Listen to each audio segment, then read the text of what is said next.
Hi everyone, my name is Ray, or some of you might know me as Tiki with Ray, and today I am in Ohio. Outside of Akron, is that right? You got it, Richfield, Ohio. Richfield, Ohio, and we're about 20 minutes north of the Tiki Underground. We are. And this is Jessie Coffee, and her and her husband, Sean, are the people behind this awesome Tiki bar that I actually went to for the first time last year and was completely blown away, Jessie. Thank you. And the cool thing is we met up in Seattle. We did. Like years ago. And you're like, yeah, you got to come out to the Tiki Underground and everything like that. And at that time, you had your old one. We did. And we had only been open maybe a year or two. Yeah. It's pretty new. And I had all intentions of coming out, and I wanted to do my live show. And then COVID happened. And then I kind of shut down everything. And I actually haven't been back to Seattle since. I hope not. Because if you didn't reach out to me when you're coming back, I'd be like, she's like posting pictures, here I am with the Space Needle, and I'd be like, I live here, Jess. Anyway, I made it to the new Tiki Underground, and I interviewed your husband. Yes. And we got the story about your journey, and it's a destination Tiki bar. And I had a bunch of non-alcoholic drinks there, and they were very, very good. Thank you. And then I want to talk to you about this event that you're putting on. And this is the first one. It is. Mai Tai Mayhem. Yes. I keep on wanting to say Maven for some reason. You can say that. That's all right. Mai Tai Mayhem. It's more goth. Is it? Maven. Yeah. I'm wearing my Tiki goth. Exactly. You can only wear so many shirts. So Jessie, what made you decide to put on this event? And what's it all about? Do you want the public story or the real story? What do you want to say? I'll tell you the real story. Make one. Yeah, all right. Yeah, it's good. So we were at the very first Itinerary in Atlanta. What's it called? Itinerary. Is that how you say it? I don't know. I think so. In Hulele? In Hulele? I don't know. See, that's the thing. The nice thing about your event is it's an event that you can name. You can say. MTM. It's easy. There's the one in there's the one in Indianapolis. It's like Mahamaka. There's a lot of syllables. We have our number one selling drink right now is the Kahiki Kai. Yes. And you have to say it slowly and deliberately because. No, wait, what is it? Kahiki Kai. Kahiki Kai. Because after you have a few drinks, you're like Kahiki Kai. Oh my God, it's tough to say it. It is. So we went to the very first one in 2019. Yeah. And at the fifth one in January, we had a little after party on Sunday. Yeah. And we ended up at this incredible bar in Atlanta. I don't remember the name. It was amazing. We walked through a casket to get in it. It was really cool. And we had a few drinks. We went to this really awesome bar in Atlanta. You have to walk through a casket to go into it. It was awesome. Oh, I have to go check this out. I'll have to remember what it is and tell you. Oh my and God. We were talking, and one of our friends that we only see when we go to Tiki events, Matt Loopy from New York, he said, you should have a Tiki event in Ohio. Let me guess, is this how he said it? You should have an event in Ohio. Exactly how he said it. He's from New York, right? He is from New York. You could serve bagels and coffee, and it'll be like a Mai Tai Mayhem. He even has a pompadour. And I said, Matt, have you ever been to Ohio? And he goes, no. But if you have an event, I'll go. You're like, will you? So about a month later, I said, we're thinking about doing this event in 2025. Yeah. But we want to test it out. Yeah. So are you available April 26th and 27th? And Yeah. he goes, are you for real? And I said, sure am. Yo, Jessie, I was just messing around with that. I'm imitating your friend. I never met him before. You can meet him because he's here. Oh. He came to Ohio for the first time for this. So it's unofficially called Loopy Fest. Loopy Fest. And when we put it out there, we said, well, we'll see. Maybe we'll get like 20 or 30 people. There's about 20 of us locally. We don't want to go. Suddenly we're at 130 people in 12 states. Really? And we are blown away because there's so many folks that live in the middle of the country that want to go to a Tiki event. Yes. And sometimes going to the coast is a big commitment. You got to take bunch of days off work, it's expensive, all of it. So we're very drivable, and here we are. Well, I mean, one thing that's held me back from going to like a lot of tiki events is it's even if I was to get in for free, you still got to pay for the flight. You still got to pay for the hotel rooms. That's I a mean, lot. and you're talking like it could be up to like thousands of dollars, and it's just like a lot of people don't have that kind of money. No, not just for a little bit of fun, like a fun weekend. Yeah. It's a lot. I mean, worst case scenario. I mean, people that are living in Ohio or Michigan or PA or whatever, they're in London. They can drive home. Exactly. And we have some people, we'll have more people here tomorrow. Yeah. They're just coming for the day. And that's why we had most of our session, actually all our sessions, everything is going to be tomorrow. Yeah. So if someone wants to drive in, come for the day and go home, they can do that. Yeah. And the other thing we want to do is get an idea of what it would be like to have an event at this hotel. Yeah. So Chris Moresco is one of our organizers. He is a fanatic about holodomes. Holodomes. And Holiday Inn in the 70s and 80s had these family-focused hotels where they're like, we'll put a pool and putt-putt and ping pong and all this stuff, and you can go for the weekend and just have fun. So this used to be a holodome. I think it's funny because for the first couple seconds you're talking about that, I pretended that I knew what a holodome was. You're like, oh yeah. Oh yeah, holodomes. Yeah, I had no. And as You didn't have to as say you're it. saying it, I'm thinking I have no idea what that is. And this is a great example of the world of tiki, where you take the most obscure thing, Yeah. and you can spend years researching it, obsessing over. And Chris is obsessed with holodomes. So this was a Holiday Inn. Yeah. Well, I'll be honest with you, Jesse. I mean, I've spent my fair share of time in hotel rooms, and I've never seen this before. I'm sure you're right, but I've never seen this. Just where you have this open courtyard, Yeah. the balconies, they're encouraging people Yeah. to spend time together in this space up here. And then on top of it, the other thing with the Holodome, there used to be the Richfield Coliseum down the street, Yeah. which was a 30,000 seat arena. Yeah. It's where the Cleveland Cavaliers played. Yeah. Some of those iconic rock acts in the world played there. Rolling Stones played there. Frank Sinatra played there. And guess where they all stayed? Right here. So this has a long Really? history, and that's why we selected it. Not just because you got the pool and everybody can hang out together, but it's got a long vintage history. It's connected to music. It's connected to entertainment.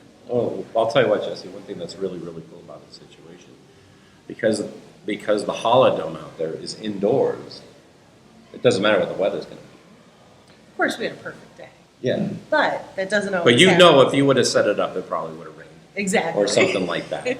And God, this is a really cool idea because what's going on right now as we're filming this interview, there's actually not one but several room parties happening that are around the court. We had some food Yep. at first, and today's more of a chill kind of day. It is. It is. We want everyone to kind of do their own thing, explore the area, get settled in. Yeah. And then we'll have everything tomorrow. In terms of sessions, the bar will be open, Yeah. we'll have a dinner, all that. So what is the plans for tomorrow? What is the itinerary? Let's talk about it. So we are going to start with a swizzle swap, and we're adding a mug and Wait, what is aloha it? shirt swap. What is it? So what you kind can- of a swap? You can bring your swizzles, What kind of swap is it? your aloha shirts, I got and your mugs. I like how you're avoiding the question. Swizzle swap. Kahiki kai. Swizzle swap. And Swizzle swap. you bring maybe some doubles you have, Yeah. or something that maybe is valuable and you want to see what someone else has, and then you trade them with each other. So we're starting with that at 11, Okay. and then at noon, bar opens. We're going to have our first session. Yeah. We're doing a panel, and it's going to be Tiki Tom Tom, who wrote Polynesiacs. Yep. Our bar manager, Tonga Tim Harnett, who you met. Mm-hmm. His second book finally came out. Nice. He's been talking about it for a year. Yes. Finally came out. And then Ken Holsinski from House of Taboo. Yeah. So the three of them are going to talk about tiki in the middle of the country. It's Yeah. a little different when you're in Indiana or the Carolinas or Ohio, and what their experience is publishing, visiting home bars, running a bar program at Tiki Underground. Well, I want to ask you a I question, don't Jesse. recommend I want to ask you a question, Jesse. In your experience and from your observations, would you say there is a difference of how Tiki is in the Midwest or between the East Coast and the West Coast? That's been my experience. It is different. Yes. How so? So on the East Coast, what I found, especially with the event we go to in Atlanta Yeah. and the events in Florida, Yeah. it's more focused around Disney. Atlanta has a little bit of the horror movie element because the folks that throw that event, go to Dragon Con. And Yeah, some of those yeah. other, it's a little more of a con. Yeah. And the events in Florida are more focused on, just that more tropical, the island vacation, Yeah. that experience of being in Florida. On the East Coast, I feel like it's a little more similar to Tiki for us. Yeah. So you have the enjoyment of the music and the cocktails, but I find the music's a little more punk. You Yeah. have scooters and motorcycles and cars and pinstripes and tattoos, and it's just a little bit different vibe to me. Interesting. And then Vegas, I feel like is more pinup and more show and like. Oh, yeah. I love Golden Tiki. I saw you got your shrunken head. It's like a little bit more fanfare, right? Yeah. Oh man. Yeah. And then California, I mean, that's where it all started. Yeah. So they're the OGs, and it's more traditional, Yeah. right? A little twisted, but mostly traditional. That's been my experience. And I've been to Yeah. tiki bars in all those places. Yeah. The only place I've never been to a tiki bar, I've never been to Texas. I've never been to New Orleans. So I haven't done the true, the South Coast, I guess, Yeah. or whatever they call them. No, I want to get down to Tiki Tatsuya. I mean, that place looks amazing. It really does. It really does. You got to get the Texas down. It's Yeah. far away. And I enjoyed it in the Pacific Northwest because you have a lot of history. You have a history of wood carvings. Yeah. You have some iconic buildings there, architecture. And I think there's an appreciation for that. So it's a little bit more art-centric. Yeah, and the interesting thing about the cocktails up in the Pacific Northwest is all the cocktails proudly serve Starbucks coffee in the cocktails. Great point. Great point. And you and I went to McMiniman's, right? No, it doesn't. I'm just kidding. Did I just scooted right over that? Oh, I thought you were going to edit it. I was seeing if there was like, I just thought there was like no reaction at all. You're like, oh, that's nice. You're going right past it. Sometimes the jokes hit, sometimes they don't. What, you want to rewind and I'll laugh? No, that's completely. Well, that's the interesting thing about people from the Midwest. They're not afraid to tell you what they really think. If you say a joke that isn't funny, they don't laugh. You're like, okay, anyway. Just skip it. Well, you know what's interesting, but anyway, that's not like my question. Honestly, we don't have much, but what we do have is really, really awesome. Mm-hmm. Like Holly Paley, the Devil's Free, Shameful Tiki Room, the Alibi. It's just enough. Yeah. The only thing that just sucks is that we're just so far away from everything.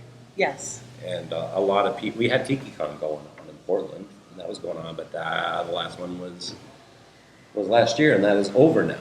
And now we're just kind of looking for somewhere else or something else to carry the torch. But what I love about what you're doing right here, Jesse, is that you are carrying that torch. I love the fact that, you have like Tiki Oasis and you have like Kuki Lounge, you have all these like really, really big events going on. But I love the DIY aspect of where you're like, you know what? We're going to put on our own. And you said how many people show? Is already 100 and something? 130. Yeah. I guarantee if you do this again, it's going to double. And we were expecting 50 Yeah. at most, right? Really? Yeah. We did not expect this. So I'd say it's already. We're thrilled about it. So, that being said, if this is a success, what's the next step? So we already have plans to have this again in 2025. Yes. And our goal is to have a little bit earlier, probably first weekend in March, Yeah. not official. And we'd love to have it here. Yeah. And then we would have activities Friday, Saturday, and a little bit on Sunday. So it would be a full, Yeah. weekender where this is, a little bit on Friday, but mostly on Saturday. Yeah. Well, I'll tell you what, and just for the record, I actually had a trip planned that I was going to become. I always go home to see my family in Pennsylvania. So I always try to hit some stuff along the way. And then all of a sudden I see the event pop up on Facebook. I'm like, when I look at the dates, I'm like, I can make that work. I'm like, hey, Jesse, I think I might be able to come. And then I said, hey, do you know Ken from House of Taboo? And you're like, yeah, he's one of my first stops. So it worked out great. So the funny thing, when I'll end with this. So Ken's really, really into coffee. Yes. And he has like this like $1,500 espresso machine. But he for when I stayed at his place, he made us coffee the next morning. It was like some of the best coffee I've ever had. Are you ruined? No, because You live in the world. I live in coffee. Seattle, you know. Where there's Starbucks in every tiki drink. So I'm like, yeah, I got to get rolling, man. He goes, well, tell you what, you want a cup to go? I'm like, sure. So he grabs like this like metal coffee mug, fills it up with coffee, and he goes. So I was using that coffee mug throughout my entire trip, and then I gave it back to him today. I love that. And the coffee was never as good as when he made it. No, of course not. Because I've been drinking at Sheets. Yeah. It's all right. It has the caffeine. Yeah, That's what it's got. it gets you where you need to go. I'll tell you what, Jesse. Well, sorry. I was just gonna say, Yeah.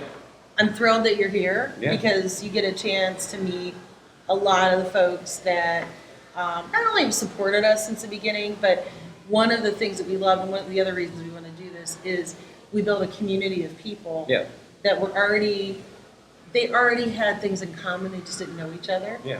And this is a chance for them to hang out and get to see them.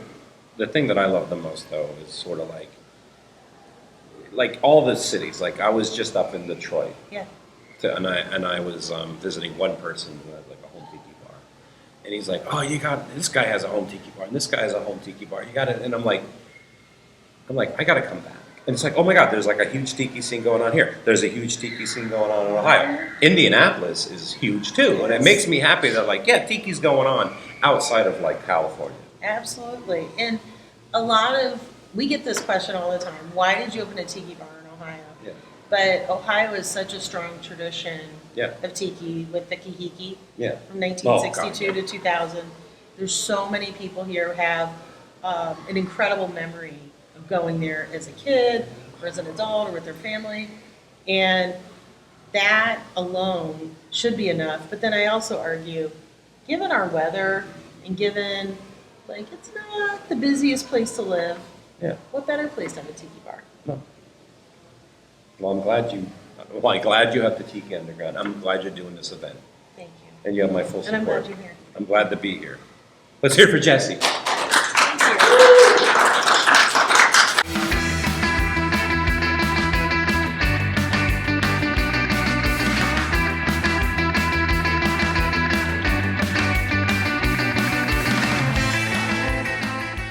Want to support the Tiki with Ray show and look cool doing it at the same time? Then head over to tikiwithray.com and buy yourself a Tiki with Ray shirt.